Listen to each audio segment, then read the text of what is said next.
Assalamualaikum warahmatullahi wabarakatuh.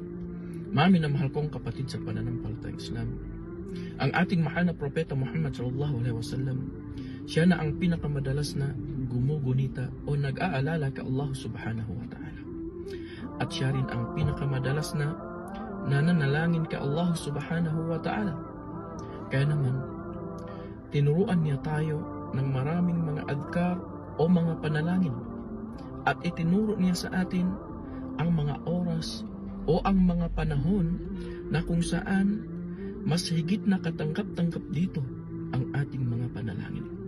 At minumungkahi niya tayo na magsumikap sa panalangin kay Allah subhanahu wa ta'ala sa mga oras na ito, sa mga oras na kung saan mas higit na katanggap-tanggap ang ating mga panalangin kay Allah subhanahu wa ta'ala.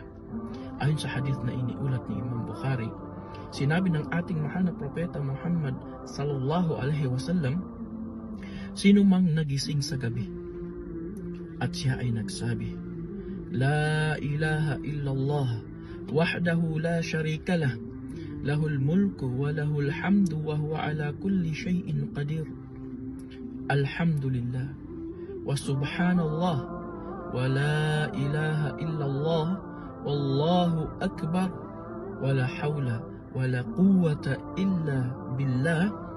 At pagkatapos siya ay nagsabi, Allahumma gfirli, O Allah, patawarin ninyo po ang aking mga kasalanan. O siya ay nanalangin, sinabi ng propeta Muhammad sallallahu alaihi wasallam, istujibala, ay tatanggapin mula sa kanya ang kanyang panalangin. Fa in tawadda'a wa salla qubilat salatuhu. At kapag siya ay nagsasagawa ng wudu at nagdarasal, ay tatanggapin mula sa kanya ang kanyang pagdarasal.